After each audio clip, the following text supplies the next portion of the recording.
What is up everybody, Gifford here and welcome to another video. Merry Christmas and Happy New Year. In this video, let's talk about 5 stocks that I'm buying right now while I think the market is expensive. Before getting into that, I wanted to show you this very important chart of the last 100-year returns from the S&P 500. I think this is very important because we're looking into 2025 and what those returns are going to be after having 2 years before us having plus 20% returns already. So you can see here that sporadically we do get a negative year, and in 1930 you can see that it was a pretty bad one. So how likely are we going to get another 20% return for a third year in a row? It's very unlikely, because I'll be going into the charts and showing you that it's only actually happened one time before. Now there's many other times where it's actually gotten pretty close to 20%, but it's gone only up to about 19%, and you can see there is some years where for about 4 to 5, 6, 7 years they will get a positive return through the markets. So in 2023 we got a 24% return or thereabouts, and this year it's averaging at about 26%. It may pull back in the next couple of days, but I think it's safe to say that we've gotten 20% in this one. Now if we look at 2019, we got 28%, but here you can see it pull back to be under 20%, so only 16, and then back again to 26%. Now these are very healthy years if you started investing in the stock market. Now having a look at this chart over the last 100 years, there's only actually been one other time where we've gotten over 3 years in a row of 20%. Here we have in 1995, we have 34%, and then 1996 after that it's 20%, so just barely made it. 31, 26, and then again at 19%. So if you're investing in this period here, wow, what a time to be an investor, because you would have made a lot of money just even investing in the S&P 500. So looking from the graph, it's pretty obvious that you can see that pretty much every 2 years, as we've had it going pretty well, it does kind of come back and reverse a little bit, even going into negative or just having a sort of a breather year, and then the next year may be good, you see. So we know that past performance is not an indication of future performance, but it's always good to know what the odds are, because in investing it's all about risk and reward. So reading from this article, which I will link in the description, the S&P 500 is historically expensive, and I believe this too. So right now I think a lot of companies have had a huge run up. Of the S&P 500 companies, out of all 500 of them, there's only probably the top tier that is really pushing it up. A lot of our other companies that are in there are actually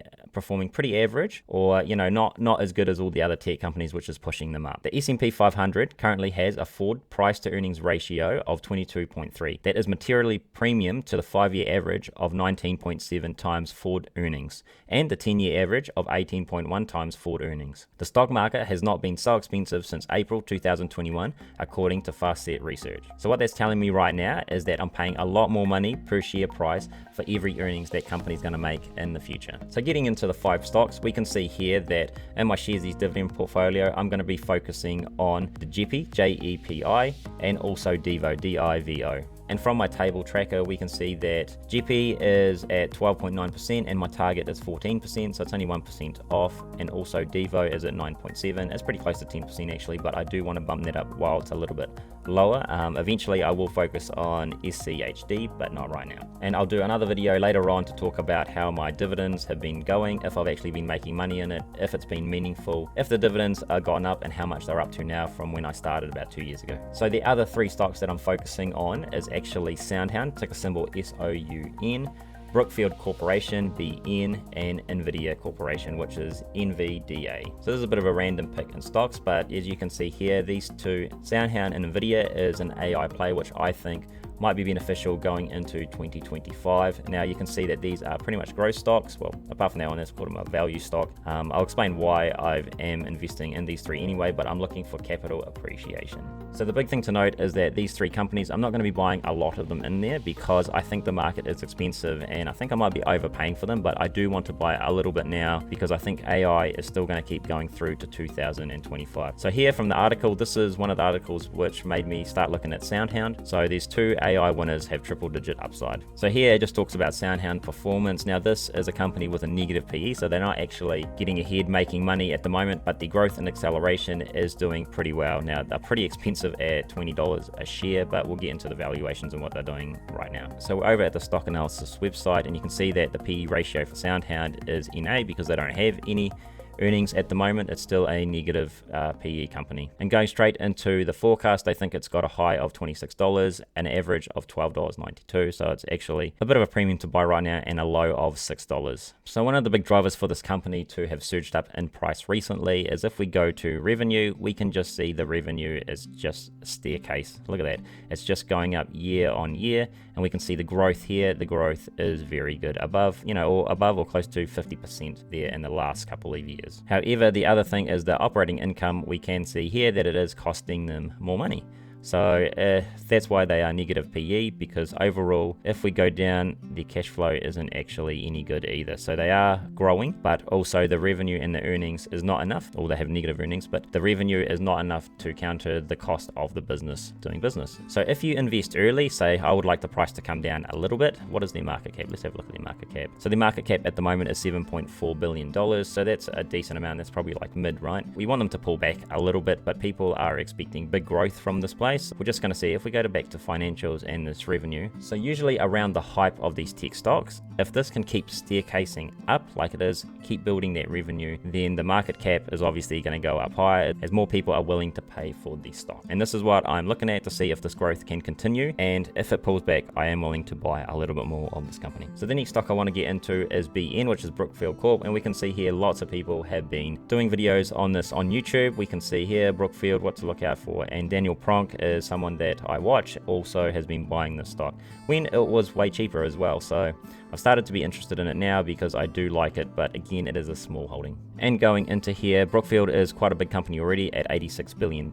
We can see that the PE ratio is very high at 117. And without going into the analysis, we can see that the chart, it has actually been trending up, and it has been lowered a bit where Daniel was kind of buying in here. So over in the financials, we can see that Brookfield's, while not an explosive high company because its valuation is already expensive, or I should say the market cap is already expensive, we can see that revenue does more or less continue to increase year on year. And going over to the Brookfield stock forecast, we can see that it is already at a premium at $69 for the high. The average is $54. So even the price of this is in between here and a low of $44. We can also see that the analysts agree to be buying the stock. At the moment, there's a couple of holds, probably because the price is a little bit up, but this is why I'm only buying a little bit at a time. And if it does continue to fall, I will be buying some. So the next stock is Nvidia stock, and we all know about this one. It had a massive performance, gaining a lot of share price value. I think right now it's overvalued, but I am just getting into it just to see if the acceleration is going to happen. And Nvidia is already a whopping $3.4 trillion company. So why am I investing in this? Look at their PE ratio. The PE ratio is 55, which is pretty crazy, right? But again, if we have a look at the revenue, and you can just see how it has gone up. They are making $113 billion just in revenue, which is pretty amazing. And you can see the revenue growth is absolutely exploded. This is why people are buying Nvidia. Why they're buying the stock price, because they think this will continue. Do I think it's continuing? I have no idea. I'm just buying into them because if they have